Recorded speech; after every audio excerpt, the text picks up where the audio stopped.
Tov. On va voir donc ce qu'a enseigné Rabbi Akiva à son élève Rabbi Shimon Bar Yochai. Et donc, c'est un scoop extraordinaire. Il s'est pris pour Michael Jordan. Là, il fait Tom Pouce. Arrête. Alors, messieurs, non. Oh là. Tenez-le. Ouais, tiens-le. Ça va nous coûter cher cette histoire. La chaîne est C'est des tout terrain ici. vous dérange, vous l'arrêtez. Alors, mes amis, Ça ira. là c'est un scoop. C'est les 5 enseignements qu'a enseigné Rabbi Akiva à son élève Rabbi Shimon Bar Yochai lorsqu'il était en prison avant de se faire malheureusement massacrer par les Romains. La Gemara, on a ramené Psachim Dafuf Yudbet. Celui qui va là-bas, Amoud Aleph. Comment Qui s'est fait massacrer, une épreuve. Rabbi Akiva, Bevadai, il fait partie de la Rugi Malchut, on verra pourquoi. Aval, il lui a dit comme ça à Marlo, premièrement, Im Bakashta li Chanek et la Beilan Gadol. Premièrement, si, alors je traduis, mais vous allez voir, si tu demandes les Chanek à t'étouffer, et là Beilan Gadol, fais dépendre cela d'un grand arbre. D'un quoi? D'un grand arbre. Ah. Si tu veux Si tu veux mourir t'étouffer, d'âme, meurs en grand pompe, quoi. pas du tout. Fais le bien pour pas te Non, rater. pas du tout. Pas du tout. Alors ici, il lui dit comme ça. Première chose qu'on apprend. Si maintenant, tu veux enseigner quelque chose aux gens, tu veux dire quelque chose aux gens, tu veux parler aux gens, parler devant les gens ils croient que c'est facile. Quand tu es devant un public et tu vas dire des choses, tu crois que c'est facile. Va leur demander, pas question que simplement de l'éloquence, d'accord? Va demander à ceux qui ont fait pendant qui sont déjà passés pendant le Seudah Shlichit, ouais, et qui ont dû passer Baruch Hashem et faire un beau Dvar Torah. C'est pas simple. Devant toi, tu as des gens, et les gens ils sont là, et ils vont te rentrer dedans. Ouais, mais j'ai vu ça, le mec il a dit comme ça, mais c'est n'importe quoi ce que tu dis. Tu les connais ceux-là? Hein? Malheureusement, le monde est un peu rkikébli, tu vois ce que je veux dire? Donc quand tu parles en général aux gens, tu fais un Dvar Torah aux gens, tu veux commencer à enseigner la Torah aux gens, il y a un réflexe comme ça, tu sais pas d'où vient ce réflexe, un réflexe qui oublie que le type dans sa tête, déjà il a l'esprit contradictoire. Il n'a même pas écouté ce que tu veux dire, il n'a même pas écouté jusqu'à la fin, d'accord? Il n'a même pas que déjà il va te casser, il va commencer à te contredire, il va commencer à te dire non mais c'est pas comme ça, c'est pas comme ceci, pas comme cela. Si le gars Rabbi Moshe, si le gars déjà qu'on fait de la Gemara, et on fait Rashi, et le gars il est capable de dire non mais bon Rashi dit n'importe quoi, t'imagines quand c'est toi qui parle. T'imagines quand c'est toi qui parle. Là c'est Rashi qui parle, le gars il dit Rashi dit n'importe quoi, t'as compris ce que ça veut dire? Rashi il a fait toute la Torah Kula, il la connaît à l'envers, à l'endroit, par cœur, pas par cœur, il connaît tous les secrets de la Torah. Mais lui, toi tu connais juste Aleph Bet, d'accord, juste. Tu viens de faire un midrash, d'accord, et tu es super content, tu vas aller comprendre Rashi. Ça dit, remets-toi à ta place, calme-toi. Alors t'imagines, d'accord? Pareil, quand c'est toi qui parles. Donc il va dire, regarde, c'est-à-dire si tu as demandé, entre guillemets, t'étouffer, c'est-à-dire tu vas parler devant les gens maintenant et tu vas commencer à enseigner la Torah, là, de toi-même tu veux t'étouffer parce qu'ils vont te tuer. T'as plus de voix. T'as plus de voix tellement que t'es fatigué. T'as plus de voix tellement qu'ils te fatiguent les gens quand tu parles. Ça dépend de quelle communauté. Ah, bon entendeur, salut. Écoute bien, Rachid, regarde comment Rachid explique. L'Omar Davar Shishma la briotte. C'est-à-dire que si tu veux maintenant faire entendre aux gens, d'accord, des choses importantes, tu veux que les gens ils écoutent ta parole, ils écoutent ce que tu dis et qu'ils prennent de ton enseignement. Parce que tout ça, ça sert à quoi? On n'est pas là pour simplement. C'est pour, voilà, l'ilmod et les lamed. C'est pour transmettre. Transmettre, c'est que la personne en face de toi, elle reçoit. Et pour que la personne elle reçoit, comment je peux faire? C'est ici que c'est écrit. Comment je peux faire que la personne elle soit mekabbelet ce que je vais lui dire? Écoutez ce qui est écrit. Vikablu mimcha, et pour que les gens reçoivent de toi, qu'est-ce qu'il a dit? Itla beilan gadol. Fais dépendre tes paroles, beilan gadol, d'un grand arbre. Ça veut dire que lorsque tu vas parler, fais attention de ramener à chaque fois de qui tu l'as dit, pas pour ramener la Géoula. D'accord? Et quand tu le dis par exemple, j'ai entendu ça du Ben Ishraï, j'ai lu ça dans le Rav Dessler, c'est le Rav Dessler qui dit ça, c'est le Baal Shem Tov qui dit ça, c'est le Rabbi qui dit ça, Rav Odias lui dit ça. Tu dis ça, le gars qui il va parler devant qui? Ilan Gadol, c'est qui le Ilan Gadol? C'est Adam Gadol. Quand tu vas ramener les choses, si tu veux que les gens ne te contredisent pas, qu'ils t'écoutent, tu vois, qu'ils disent waouh, magnifique, et que le gars ça le touche, entre guillemets, et qu'il accepte ce que tu dis, sois toujours tolé tes paroles, Be'adam Gadol. Et je vais raconter une petite anecdote. Une fois, je t'ai invité quelque part, le Méchané, et on m'avait, il y a longtemps, on m'avait invité à faire un Dvar Torah. Et je parlais de ça il y a peut-être 12 ans, 12-15 ans. Et c'était un chidouche. C'était un chidouche que j'avais eu dans une Gemara, tout ça, mais c'était mamash comme un costume sur mesure. Italien. Non, tu sais, des fois, tu as des chidouchis, mais le gars, il essaie de faire rentrer le chidouche. Ça arrive à tout le monde. Ça, tu fais rentrer un éléphant dans une, comment on dit, dans une chaîne d'une aiguille. Bon, le chidouche, il est double zéro. Toi, tu essaies, tu pousses, ça veut rien dire, Ça existe beaucoup, d'accord? Mais là, Behemet Blainara, mais c'est Talishmaya. Quand j'ai un costume sur mesure, c'était magnifique. Magnifique. C'est Talishmaya. Et quand j'ai fini le Dvar Torah, tout ça, je vais à ma place. Et il y a un type qui était là-bas, quelqu'un qui était là-bas, que je connaissais. Il me dit Ouais, mais. non. Tu sais, d'abord, non, tu sais, la bouche pas. C'est qui dit ça? J'ai deux solutions. Soit je dis que c'est moi, soit j'avais déjà étudié cette Gemara, soit je sais que la Gemara elle dit ça, tu vois. Alors je lui dis, c'est un cri douche du Ben Ishraï. C'est le Ben Ishraï. Alors il me dit, waouh, tout de suite sa visage il change. Waouh, magnifique, franchement, jamais entendu quelque chose d'aussi beau. Mais mettre que c'est vrai. Je vais m'asseoir tranquille et tout, il était comme un fou. 10 minutes plus tard, je me lève, je vais le voir. Je lui dis, bon, écoute, je vais être honnête avec toi. J'attendais, quoi, tu vois, c'est vrai avec toi. Je lui dis, non, je lui dis, ouais, c'est pas le Ben Ishraï. C'était juste pour t'arrêter. Je lui dis, non, je lui dis, c'est un cri douche que j'ai eu quand j'ai étudié ça, c'est un cri douche que j'ai eu. Bon, il vient, d'accord, Khazak. Je vais m'asseoir. Il revient 3 minutes après. Oui, mais tu sais ce que tu as dit, c'est. Il commence à m'éclater de questions à 2 balles. Tu comprends ce que ça veut dire? Les gens, ils sont comme ça. Si tu dis que c'est toi, tu vois ce que je veux dire? Tu dis que c'est toi directement. Bidon. Si tu dis que c'est Ben Ishraï, tu vas sortir, c'est le Val du Yasser. J'ai fait l'expérience. J'ai fait l'expérience. Va dire à n'importe qui, même un truc débile, tu dis c'est le machin, les gars ils vont rien dire parce qu'ils connaissent pas de toute façon. Mais dès que tu dis que c'est toi ou t'as pas, ou tu te rappelles pas, tu sais pas qui c'est, là les gens ils vont parler. Alors il a dit, quand tu vas parler en public et tu veux que tes paroles elles soient écoutées, alors on ne parle pas de mytho, hein, attention, là on parle vraiment, soit fais dépendre tes paroles, pas mytho, fais dépendre tes paroles, non, voilà, amène des enseignements de grands arbres, de grandes personnes, de grands amis des chachamim. Comme ça les gens, ils peuvent pas te contredire et en plus ils vont recevoir et accepter tes paroles. Ça c'est le premier conseil qu'il a donné. Et Mechila, si je peux me permettre, comme je vous dis très souvent, n'oubliez pas qu'on est tous dans le même bateau. On vit tous la même chose à des niveaux peut-être différents, les acteurs sont différents, mais c'est aussi vrai des fois dans notre couple. Ouais. Combien de fois tu as me contredit ou tu dis des trucs et tu dis bon d'accord. Mais dès que tu commences à dire j'ai lu dans où il dit le Rav Dessler, où il dit un tel, tu vois ce que je veux dire? Là, tes paroles elles prennent. C'est plus concentré. Elles prennent une autre force. Tu comprends? Voilà. Mais c'est pareil dans tout. Tu vas parler avec tes enfants, tu vas parler quand ils sont mûrs, parler des enfants, ils sont adolescents, tout ça. Tu es tolé tes paroles par rapport à des Ilan Gadol. Là, tes paroles elles sont plus écoutées. Ok. Ça, c'est la première chose qu'il lui a enseigné. Deuxième chose. Ukshiata melamed et bincha. Lorsque tu vas enseigner à ton fils, qu'est-ce qu'on a dit, Rabbi Michael, hier? Le Chidush Hatzum. Le cours qu'on a fait l'après-midi. Le Rambam, dans Ilchot Deot. C'était pas. Ah oui, avant-hier, pardon, Michael. Avant-hier. Le Rambam dans Ilchot Deot nous dit un Chidush Hatzum. La mitzvah de Talmud Torah. On a tous une mitzvah de Talmud Torah, d'étudier la Torah. Il a fait. Il dit le Rambam, la mitzvah de Talmud Torah, c'est l'imod velelamed. La mitzvah qu'on a d'accomplir de Talmud Torah, c'est d'étudier la Torah et de l'enseigner. L'enseigner à qui d'abord? À ses enfants. Velimad, comment on dit? Velimadetam, velimatem? Non. Mais non, Eblanecha. Comment il fait là-bas? Veshinantam levanecha. Yafé, mais marocain. Veshinantam levanecha. T'enseigneras à tes enfants.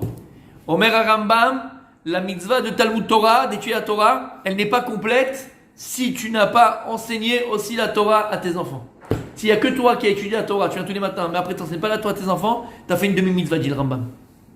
La mitzvah Talmud Torah, l'ilmod, velelamed. L'elamed à qui d'abord? Veshinantam levanecha. Alors il dit, lorsque tu vas enseigner à tes enfants, apprends-leur Besefer Mugé. Enseigne-le, apprends-leur dans un livre qui n'a pas d'erreur. Dans un livre qui n'a pas d'erreur. Si tu apprends la Tfila à tes enfants, apprends la Tfila dans un sidour qui n'a pas d'erreur. Quand tu apprends la Torah à tes enfants, il faut qu'il y ait un livre qui n'a pas d'erreur. Pourquoi? Parce que lorsque un enfant, tu lui apprends depuis le plus jeune âge, et l'enseignement que tu lui donnes, il est chagouille, biaisé, il est biaisé, d'accord, il est biaisé. Alors ce qu'il a appris depuis petit, il le garde jusqu'à qu'il est grand. Et regardez, même dans la Tfila, si on t'a jamais repris quand tu étais petit dans la Tfila, dans des passages de la Tfila que tu disais mal, jusqu'à aujourd'hui tu le dis mal, et ça va être très compliqué de l'enlever, très compliqué. Ouais.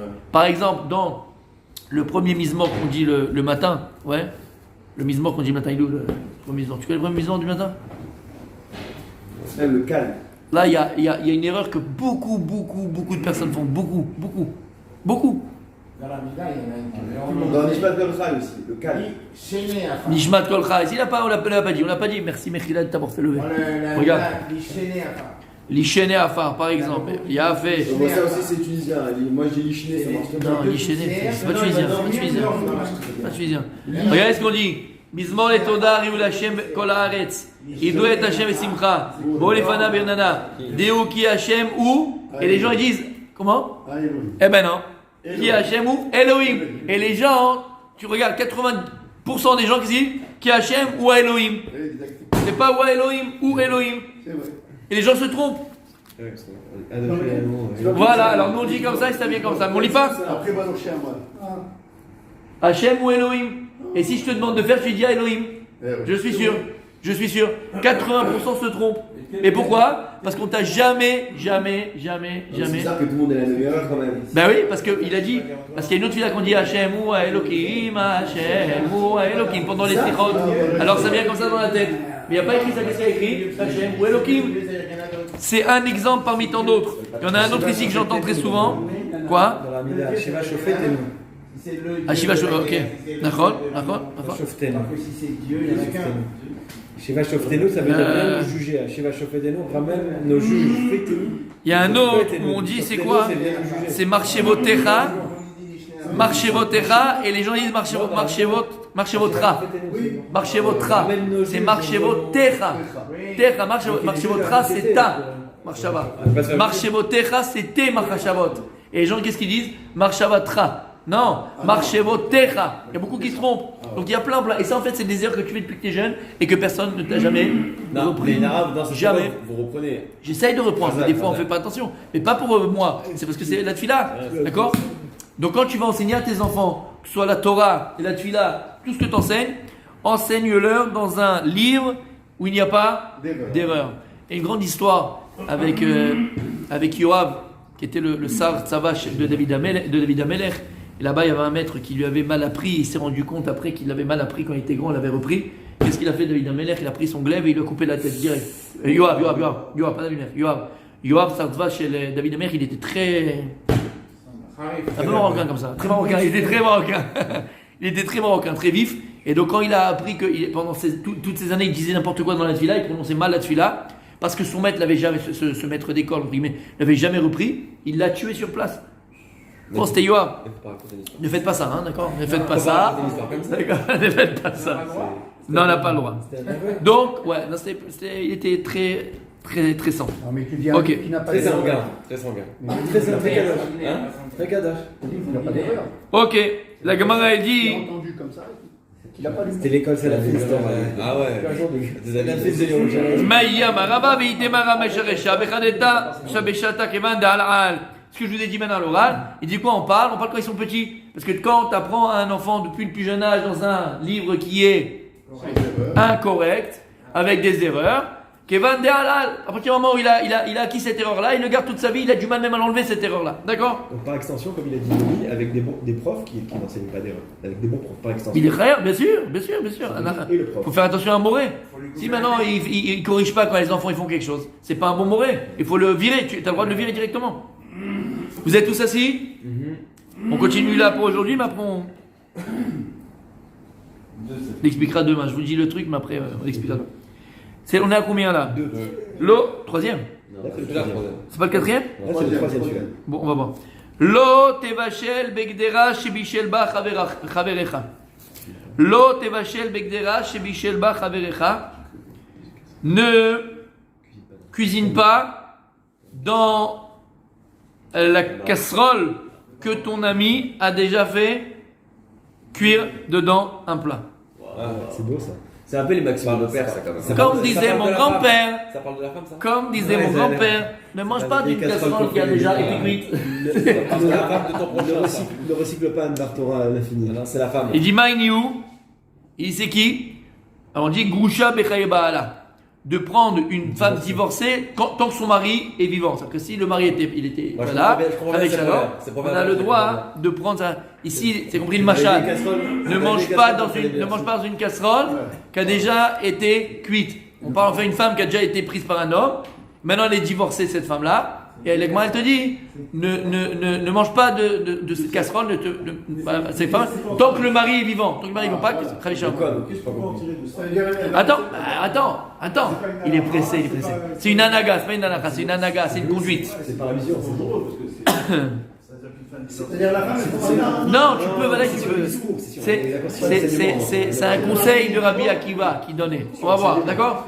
Attendez, on n'a pas fini. On n'a pas fini, messieurs, on va tout développer, mais c'est pas une halakha. Tout ce qu'on dit, c'est pas d'halachot. Parce que Ce sont des conseils de vie. Ce qu'elle a fait une fois, elle peut le refaire 2 fois. Pas du tout, elle a rien fait la pauvre, c'est pas de sa faute, des fois c'est lui le pied nickelé. Voilà la pauvre, qu'est-ce qu'elle a fait? Elle était avec un pied nickelé, qu'est-ce qu'elle a fait l'autre? Non, c'est pas ça. Écoutez bien, laissez parler la camarade. C'est les gens. Donc, déjà c'est joli, tu vois le terme qu'on emploie. Ne mange pas d'une casserole qu'on a déjà à cuire dedans. On a compris.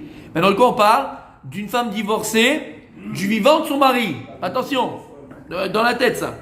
D'Amar, parce qu'il a dit, Mar, Garouche, Senasa Groucha, un divorcé qui épouse une divorcée, Arba Deot Bamita. Il y a 4 têtes dans le lit. Ah bah oui.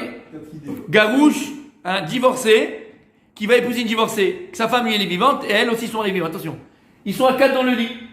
Parce que lui, quand il est avec elle, il va comparer par rapport à ce qu'il avait, donc il pense à l'autre. Et elle, les souvenirs reviennent. Et elle, quand elle est avec lui, elle va penser comment son mari lui faisait le cha-cha-cha. Donc ils sont combien dans le lit, dans la tête? Ils sont à 4. Comparaison. La comparaison tue, fiston. N'oublie jamais. T'as compris? Veibai. Hein? Quoi, moi? Même si le mari. Ouais, même s'il est décédé, hein. Non, te dis non. C'est pas pareil. Non, C'est parce pas que, pareil. pourquoi regarde, Parce il qu'elle a a fait, fait Akadosh, pourquoi il a créé l'oubli. Et donc il n'y a plus de comparaison. Mais quand il est là, elle le voit, il est là, peut-être qu'elle sait qu'il est vivant. Peut-être qu'ils font pour les enfants. Garde alternée, donc il a interné le mari. Garde alternée. Donc des fois elle le voit pas, des fois il se rend compte, des fois il se rend compte pas. Elle est là, ça. Arba Deot Bamita. Il y a 4. D'accord. Veiba et Tema. Maintenant ça c'est. Il y en a, la camarade elle a rajouté. Mais on ne sait pas si Rabbi Akiva il l'a dit ou il l'a pas dit. Veiba et Tema. Il y en a qui veulent dire qu'aussi il avait dit ça, mais c'est pas sûr. En tout cas, Veiba et Tema. Afilou Balmana. Il y en a qui disent que même avec une veuve. Il y en a qui disent comme ça. D'accord? Quand on dit Veiba et Tema, donc c'est pas sûr, mais il y en a qui veulent dire comme ça. Mais nous, qu'est-ce qu'on regarde en premier? Garouche ve Groucha. Encore une fois, un divorcé et une divorcée, que leurs conjoints respectifs sont vivants. Parce qu'il a très bien dit, ton papa, c'est Laïna, Tamid Chacham, très bien dit, quoi? Hachem, il a créé l'oubli. Donc en général, une personne elle a quitté ce monde-là, on l'a, entre guillemets, oublié, on n'a plus de comparaison.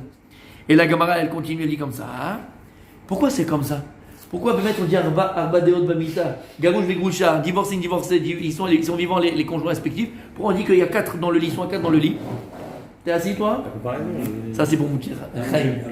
Non, Yaakov. Pour Moutir Yaakov. Écoute bien, Rabbi Yaakov. Les chamals sont liés. She'en kol etzbaot shavot. Eh ben oui, parce que tous les doigts n'ont pas la même mesure. Et quand on parle de doigt, on parle pas du doigt, on parle de kikunat. Oui, la Gemara parle de... Michael, c'est pas moi, c'est la Gemara. Parce que tout, c'est le cours du mardi. Tous les doigts, c'est-à-dire que tous les, on a compris, d'accord, les organes génitaux ne sont pas les mêmes. Et donc, qu'est-ce qu'il dit Rashi? Regardez. Shen kol ha'etzbaot shavot. Rabbi Moshe, on t'a perdu? Reste avec moi. Ever tashmish. Rashi dit Ever tashmish. Ever tashmish, c'est l'endroit de procréation, la Brit Mila. Chez Loye tashmish zetov lo la kirishon et tezalzelbo. Parce qu'elle va comprendre, dire, oh, le premier il était vraiment meilleur, hein, ça me faisait plus d'effet. Hein. Et à la fin, elle va commencer à mépriser le deuxième mari parce que l'autre il était meilleur. Et écoute ce que la Gemara elle dit. T'as entendu? Donc tu le veuilles ou pas, à partir du moment, Rabbi Akiva, c'est pas une halakha, c'est un conseil. À partir du moment où tu vas te marier avec un divorcé avec une divorcée ou même simplement avec une divorcée, ok. Mais dire Rabbi Akiva, tu peux arriver à certains problèmes parce qu'elle va commencer à comparer si le mari est vivant. Son ancien mari vivant, elle va les comparer. Et donc si tu t'assures pas et tu viens pas le cours du mardi, eh ben voilà, tu te la manges. Tu te la manges. Comment? C'est un conseil de départ. Rabbi Akiva. Rabbi Akiva. C'est avec sa chorma de Torah. Avec sa chorma lui. C'est lui. C'est Rabbi Akiva. Rabbi Akiva se met sur Torah. Torah chez BLP. Il n'y a pas de différence chez nous. C'est quoi le petit A? C'était quoi le petit A? Il n'y a pas de différence, ça dit Bechila, Rabbi Mordechai. C'est pas le psy du coin qui n'a pas de rapport avec ce qu'il dit et ce qu'il fait. Rabbi Akiva, ce qu'il a amené à dire ça, c'est sa Torah. C'est sa Chokhmat à Torah. Mais voilà. Comment? C'est un conseil de vie. Ça ne veut pas dire que c'est ce que Dieu. C'est Rabbi Akiva. Bien sûr, c'est Rabbi Akiva. Mais comme on dit que les Rachamim, c'est quoi? Ene Aeda, ils sont appelés les yeux de la communauté. Ils voient des choses que nous on ne voit pas. Et en vrai, Tachles, c'est Emet. Ouais, non, mais Tachles, c'est Emet. On va voir les plus grands psychologues et machin. Tachles, c'est comme ça que ça se passe. Que tu le veuilles ou pas. Dans la tête, il y a une comparaison. D'accord, c'est comme ça. Ok, c'est une comparaison. D'ailleurs, c'est pour ça, aussi, entre parenthèses, c'est pour ça. Pourquoi mon sadique Rabbi Giri, pourquoi c'est tellement important? Pourquoi c'est tellement important? À part le fait qu'il n'y ait pas de znout Israël, qu'il n'y ait pas de débauche Israël, que l'âme Israël Salam Kadosh. Pourquoi c'est important avant le mariage de se garder, que le garçon il se garde, que la femme, que la jeune fille elle se garde, qu'il n'y ait pas la débauche et que c'est Ibiza tous les jours. Lama. Non, la raison c'est que Kadosh. On n'est pas contre les objets de la terre et c'est une débauche. La débauche, c'est abominable aux yeux de Dieu. Ça on sait. Mais plus que ça, tu as compris à partir du moment où tu as essayé à droite à gauche, c'est la comparaison. Et si il assure pas, forcément elle va comparer. Et si elle assure pas, forcément elle va comparer. Vous comprenez ce que je suis en train de dire? C'est clair. Mais si tu n'en as connu qu'une, tu n'as connu qu'un, et tu n'as pas connu autre chose, pour toi c'est le nirvana. C'est pour ça qu'on dit qu'Adam Arishon c'est l'homme le plus heureux du monde. Il a connu qu'une seule femme. Il n'a pas autre chose. Il n'a pas de belle-mère, on la connaît. Non, mais il a connu qu'une seule femme. Oui, non, mais ça c'est après. Il a connu qu'une seule femme, ça c'est autre chose. Il veut me chauffer. Non, ça c'est autre chose. Il avait qu'une seule femme, il n'y a pas du tout autre chose. Donc c'est le nirvana. Le paradis c'est quoi? C'est quoi le Gan Eden? Bien sûr, mais je parle de premier homme. Il y avait d'autres femmes pour Abraham, il y avait d'autres femmes autour de lui. Donc on doit se comporter comme Adam Arishon. Bien sûr, qu'il n'y a qu'une seule femme et une seule, il n'y en a pas d'autre, il n'y a qu'elle. Tu comprends? Et c'est là où tout marche. C'est là que tu te concentres. C'est là où tout marche, mon Rabbi Moshe Lama. Parce que lorsque, regarde bien, on termine avec ça pour aujourd'hui. Lorsque tu vas te concentrer sur ce que tu as, lorsque tu vas te concentrer, Rabbi Yaakov, sur ce que Dieu te donne, qu'est-ce que tu vas faire en vérité? Tu vas réussir à te lier à ce que Dieu t'a donné et tu vas exploiter au maximum ce que Dieu te donne. C'est pour ça que la Gemara nous dit dans ma Masechet Sota une phrase, ne l'oubliez jamais. Alors je l'ai répété peut-être 1 milliard de fois ici. C'est pas grave, je la répète encore une fois parce que c'est tellement important. Pas du tout. La Gemara elle vient et dit au sujet de cette Sota, cette femme là, c'est qui la Sota? Cette femme qui est accusée d'adultère, et si jamais elle avait fait l'adultère, on la faisait, donc d'abord on l'amenait au Beth Amikdash, elle buvait les eaux amères où il y avait le nom de Dieu qui avait été effacé, et s'il y avait ce qui s'était passé, comme tu as dit, elle explosait, il y avait tout un cérémonial horrible. D'accord, et là-bas, la Gemara, elle vient et nous dit quelque chose d'extraordinaire. Celui qui était présent. Kol anoten enav bema she'eno shelo. Tout celui qui pose les yeux sur ce qui n'y appartient pas, ce qui n'est pas pour lui, ce qu'il avait, on lui prend, et ce qu'il voulait, il ne l'aura jamais. C'est une phrase à ne jamais oublier de la Gemara. Et le problème, dans tout. Après la Gemara, et nous pour nous les hommes aussi, la Gemara elle extrapole. C'est-à-dire que si, en vérité, c'est quoi? Vous avez écrit ça? Gemara Sota. Gemara Sota. La Gemara, elle vient, elle dit comme ça, c'est au début d'Afret, si je ne me trompe pas, Amoud Aleph ou Amoud Bet. Et là-bas, la Gemara, elle dit quelque chose, elle apprend une leçon de vie. Kol anoten renav, c'est-à-dire que maintenant tu vas être envieux, tu vas être jalousé, d'accord? Pas mettre l'œil, non, tu vas être envieux, je parle pas de mettre l'œil, tu vas être envieux, tu dis, pourquoi moi j'ai pas cette femme-là? Tu es invité Shabbat chez des amis, et tu vois la femme de là où tu es invité, elle est là, elle le sert, des petits mots gentils, des petits machins, et toi, ta femme, j'ai dit, purée. Ah, ça, c'est des canards. Prends. On les Non, mais- appelle les canards. Bien sûr, on le va regarde. les Mais faire exprès. toi, qui tu vas te dire, regarde comme elle est gentille, regarde comme elle est avenante, regarde comme elle est attendissante, regarde comme elle est affectueuse. Et moi, regarde ce que ma chérie, quand j'ai à la maison. Je commence à comparer. Kol anoten enav, là c'est pire. Kol anoten enav et macheno shelo. Tout celui qui pose ses yeux sur ce qui ne lui appartient pas, ce qui n'est pas pour lui. Ce qu'il a, il le perd, et ce qu'il voulait, il l'aura jamais. C'est-à-dire que tu poses tes yeux sur quelque chose qui n'est pas pour toi, sache que c'est pas à ta mesure. C'est pas à ta mesure, ça ne te convient pas. Et ce que tu as, tu le perds, c'est ça le pire. Ce que tu as, tu le perds. Et tu sais pourquoi? Parce que tu n'as jamais pris conscience de ce que tu avais. On peut les Tu n'es jamais concentré, mais juste terminé, tu n'es jamais concentré sur ce que tu avais. Et à partir du moment où tu ne sais pas ce que tu as, elle t'échappe. Elle t'échappe. Donc si tu es concentré, tu t'es dit, ma femme, c'est la seule et unique parmi toutes les femmes qui existent dans le monde. C'est la seule. Et si à Kadosh Baruch Hu, je suis passé sous la coupe avec cette femme-là, c'est que c'est la seule qui est capable de me supporter ma lourdeur, de me comprendre, de construire avec moi. Mergila Tzadik, il n'y en a pas 7. C'est elle. Ton premier, c'est elle. Ton premier, c'est elle. Moi, je connais les 7 autres.